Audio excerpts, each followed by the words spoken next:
بسم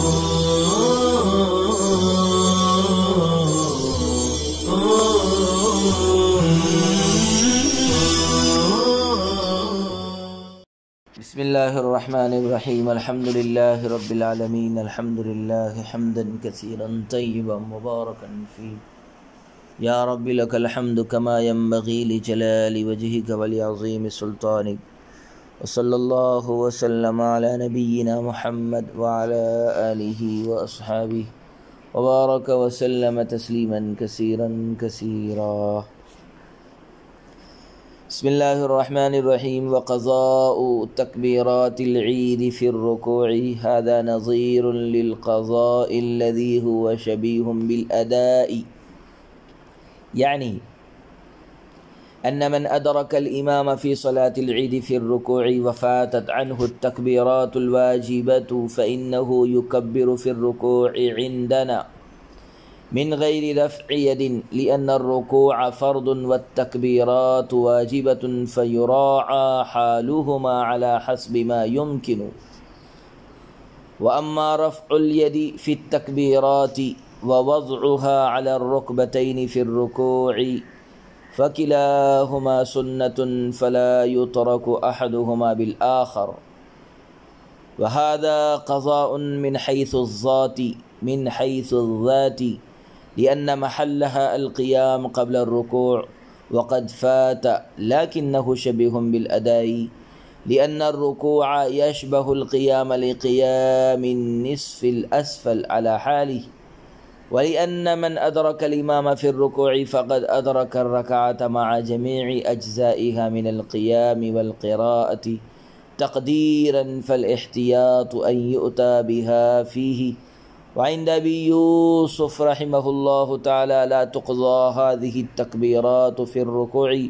لأنه قد فات محلها كما لا تقضى القراءة والقنوت فيه۔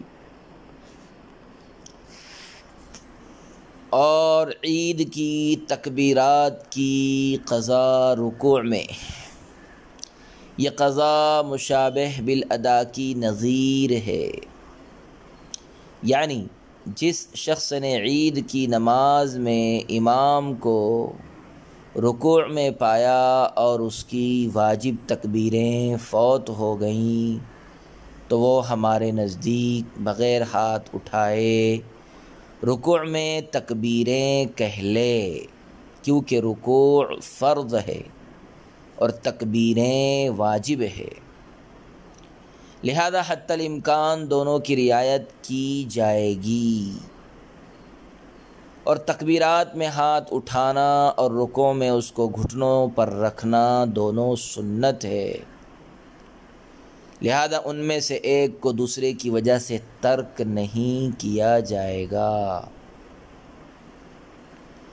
یہ ذات کے لحاظ سے قضا ہے، کیونکہ تکبیرات کا محل رکوع سے پہلے قیام کی حالت ہے اور یہ فوت ہو چکا ہے، لیکن یہ مشابہ بالادا ہے اس لیے کہ رکوع قیام کے مشابہ ہے، کیونکہ جسم کا نصف اسفل علی حالہ قائم ہے، اور اس لیے کہ جس شخص نے رکوع کی حالت میں امام کو پایا اس نے رکعت کو اس کے تمام اجزاء یعنی قیام اور قراءت کے ساتھ حکماً پا لیا۔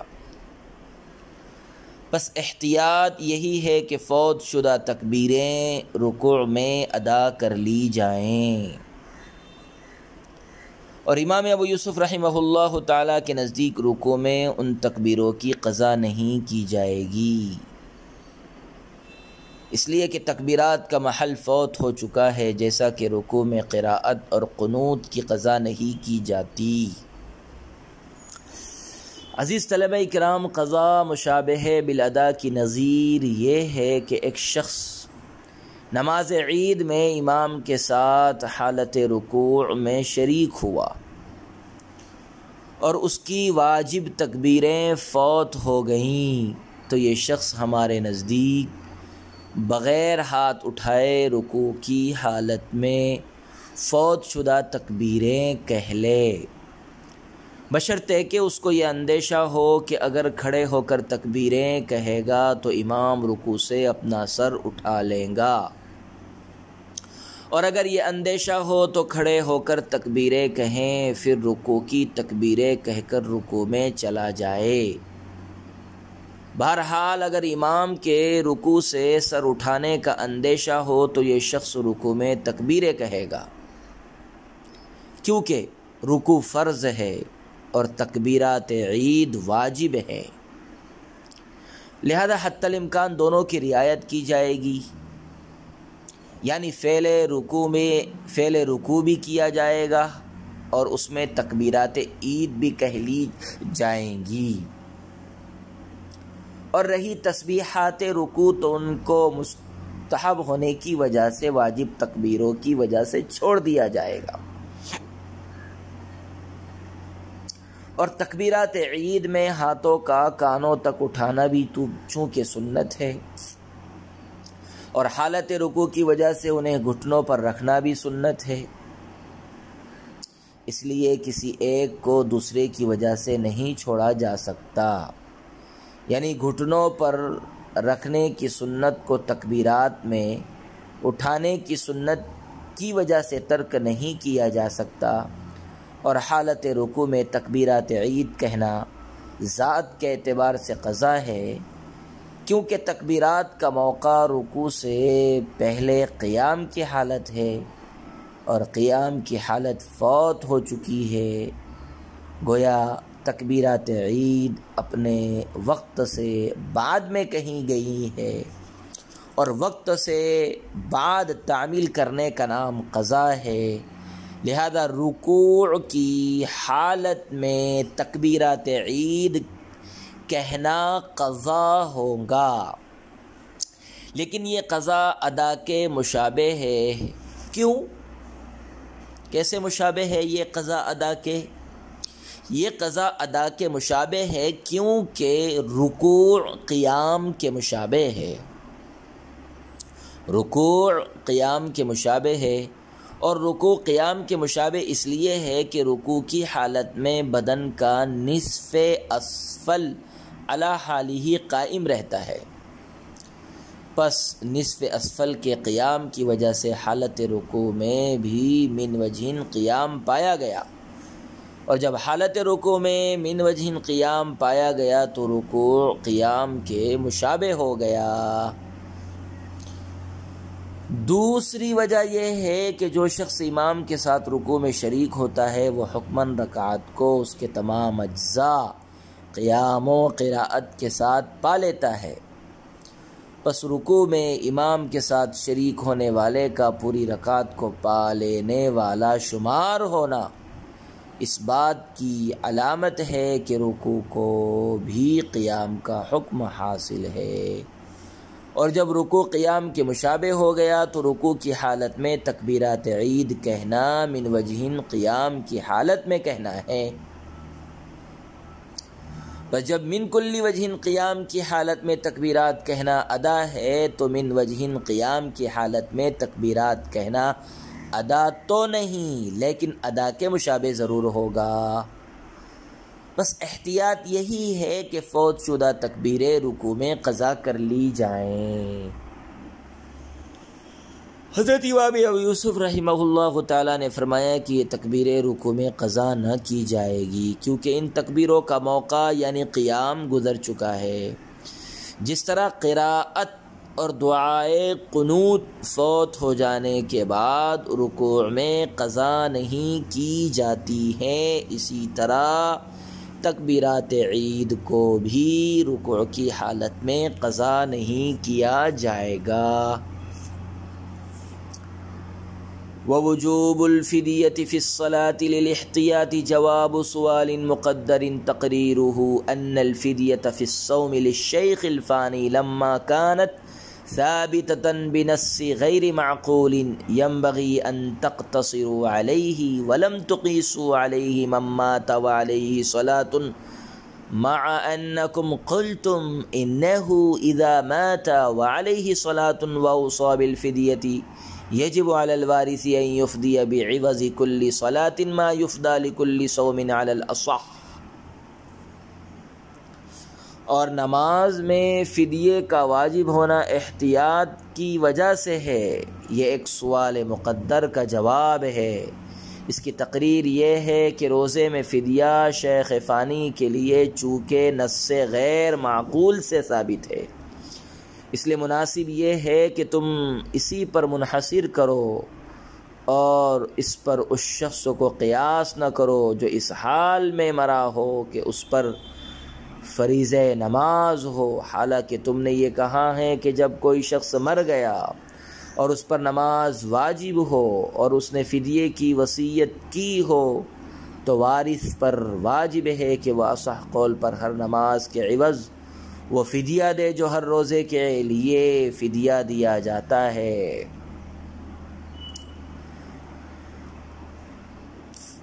فأجاب بأن وجوب الفدية في قضاء الصلاة للاحتياط لا للقياس،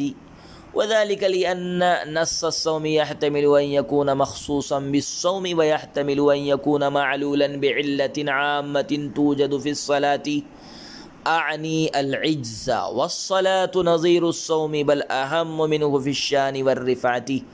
فأمرنا بالفدية عن جانب الصلاة فإن كفت عنها عند الله تعالى فبها وإلا فله ثواب الصدقة، ولهذا قال محمد في الزيادات تجزئه إن شاء الله تعالى، والمسائل القياسية لا تعلق بالمشية قط كما إذا تطوع به الوارث في قضاء الصوم من غير إيصاء نرجو القبول منه إن شاء الله تعالى فكذا هذا۔ چنانچہ مصنف نے جواب دیا کہ نماز کی قضا میں فدیے کا واجب ہونا احتیاط کی وجہ سے ہے نہ کہ قیاس کی وجہ سے، اور یہ اس لیے کہ روزے کی نص احتمال رکھتی ہے کہ وہ روزے کے ساتھ مخصوص ہو، اور اس کا بھی احتمال رکھتی ہے کہ وہ ایسی عام علت کے ساتھ معلول ہو جو نماز میں بھی پائی جاتی ہے، یعنی عجز، اور نماز روزے کی نظیر ہے بلکہ رفعت اور بلندی میں اس سے بھی اہم ہے، لہذا ہم نے نماز کی طرف سے بھی فدیے کا حکم دیا۔ پس اگر فدیہ بارگاہ خداوندی میں نماز کی طرف سے کافی ہو گیا تو بہتر ہے، ورنہ اس کے لیے صدقے کا ثواب تو ہوگا ہی۔ اسی وجہ سے امام محمد رحمہ اللہ تعالی نے زیادات میں کہا کہ انشاءاللہ فدیہ اس مرنے والے کی طرف سے کافی ہوگا، حالانکہ قیاسی مسائل مشیت پر معلق نہیں ہوتے، جیسے جب وارث قضائے صوم میں بغیر وصیت کے تبرعاً فدیہ دے دے تو ہم انشاءاللہ اس کی طرف سے قبول ہونے کی امید کرتے ہیں، اسی طرح اس مسئلے میں بھی ہمیں امید ہے۔ عزیز طلبہ کرام، ماتن کی عبارت ایک سوال مقدر کا جواب ہے۔ سوال یہ ہے کہ شیخ فانی کے لیے روزے کے عوض فدیہ، شیخ فانی کے لیے روزے کے عوض فدیہ خلاف عقل اور خلاف قیاس نص یعنی باری تعالیٰ کے قول وَعَلَى الَّذِينَ يُطِيقُونَهُ فِدْيَةٌ طَعَامُ مِسْكِين سے ثابت ہے، جیسا کہ بالتفصیل سابق میں گزر چکا ہے، اور جو چیز خلاف قیاس کسی نص سے ثابت ہوتی ہے اس پر دوسری چیزوں کو قیاس نہیں کیا جاتا، لہذا روزے کے فدیے پر قیاس کر کے نماز کا فدیہ واجب کرنا درست نہ ہوگا۔ حالانکہ تم حنفیوں کا یہ کہنا ہے کہ اگر کوئی شخص مر جائے اور اس کے ذمے فرض نمازیں ہوں اور یہ شخص فدیہ دینے کی وصیت کر جائے تو وارث پر واجب ہے کہ وہ میت کی طرف سے ہر نماز کے بدلے ایک فدیہ ادا کرے، یہی صحیح قول ہے۔ اور بعض حضرات نے فرمایا کہ ایک دن ایک رات کی تمام نمازوں کا ایک فدیہ ادا کرے۔ حاصل یہ کہ اصح قول کی بنا پر ایک نماز ایک روزے کے برابر ہے، اور بعض کے نزدیک ایک دن رات کی 5 نمازیں ایک روزے کے برابر ہیں۔ بہرحال آپ نے نماز کو روزے پر قیاس کر کے نماز کا وہی فدیہ واجب کیا ہے جو شیخ فانی پر روزے کا فدیہ واجب ہے، حالانکہ روزے کا فدیہ خلاف قیاس ثابت ہے، اور خلاف قیاس امر پر کسی کو قیاس نہیں کیا جاتا ہے۔ اس کا جواب یہ ہے کہ قضا نماز کا فدیہ احتیاط کی وجہ سے واجب کیا گیا ہے، قیاس کی وجہ سے واجب نہیں کیا گیا ہے، اور یہ احتیاط اس لیے ہے کہ وہ نص جو شیخ فانی کے لیے فدیے کے سلسلے میں وارد ہوئی ہے، یعنی وَعَلَى الَّذِينَ يُطِيقُونَهُ فِدْيَةٌ طَعَامُ مِسْكِينٍ،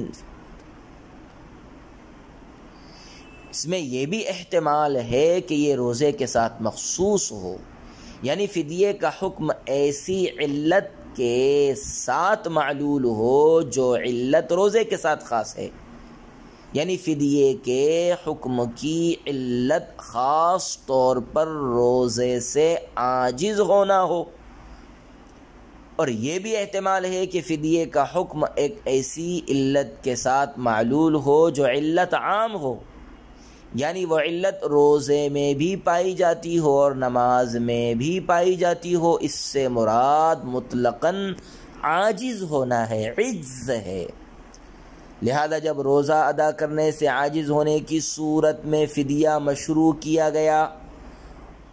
جب روزہ ادا کرنے سے عاجز ہونے کی صورت میں فدیہ مشروع کیا گیا ہے تو نماز ادا کرنے سے عاجز ہونے کی صورت میں بھی فدیہ مشروع ہوگا۔ خلاصہ یہ ہے کہ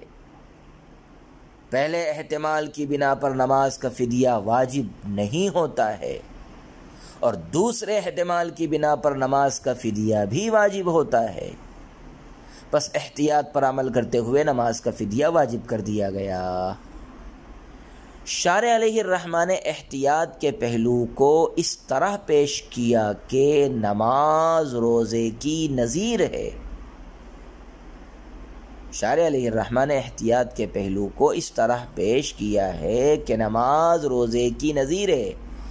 کیونکہ دونوں میں سے ہر ایک عبادت بدنیہ مقصودہ ہے، بلکہ نماز اپنی رفعت اور بلندی میں روزے سے زیادہ اہم ہے، کیونکہ نماز بلا واسطہ حسن ہے، اور روزہ اللہ کے دشمن یعنی نفس امارہ کو مغلوب و مقہور کرنے کے واسطے سے حسن ہے، ورنہ روزہ فی نفس ہی قبیح ہے، کیونکہ روزہ نفسوں کو بھوکا رکھنے اور انعامات خداوندی سے روکنے کا نام ہے۔ بس چونکہ غیر اہم عبادت یعنی روزے سے عاجز ہونے کی صورت میں فدیہ واجب ہے، اس لیے نماز جو اہم ہے اس کا فدیہ ادا کرنے کا حکم بدرجہ اولا دیا جائے گا۔ چنانچہ اگر نماز کا فدیہ نماز کی طرف سے بارگاہ خداوندی میں کافی ہو گیا تو بہتر ہے، ورنہ اس کو صدقے کا ثواب تو مل کر ہی رہے گا۔ چنانچہ نماز کا فدیہ چونکہ احتیاط کی وجہ سے واجب ہے، نہ کہ قیاس کی وجہ سے جیسا کہ تمہارا خیال ہے، اس لیے امام محمد نے زیادات میں فرمایا کہ انشاءاللہ نماز کا فدیہ اس مرنے والے کو کفایت کرے گا، حالانکہ قیاسی مسائل مشیت پر کبھی معلق نہیں ہوتے ہیں۔ بس امام محمد کا نماز کے فدیے کو مشیت باری تعالیٰ پر معلق کرنا اس بات کی دلیل ہے کہ نماز کا فدیہ احتیاط پر مبنی ہے، نہ کہ قیاس پر۔ اس کی مثال ایسی ہے جیسے وارث نے میت کی طرف سے بغیر اس کی وصیت کے قضا روزوں کا فدیہ دے دیا۔ وارث نے میت کی طرف سے بغیر میت کی وصیت کے قضا روزوں کا فدیہ دے دیا، تو ہمیں امید ہے کہ انشاءاللہ اس کا یہ فدیہ اس کی طرف سے مقبول ہوگا۔ اسی طرح اس مسئلے میں بھی ہمیں فدیے کے قبول ہونے کی مکمل امید ہے کہ اللہ اسے میت کی جانب سے ضرور بالضرور قبول فرمائیں گے۔ وصلی اللہ وسلم علی نبینا محمد وعلى آلہ واصحابہ واتباعہ وازواجہ وذریاتہ ومن تبعهم بإحسان إلى يوم الدين وبارك وسلم تسليما كثيرا كثيرا. السلام علیکم ورحمۃ اللہ وبرکاتہ.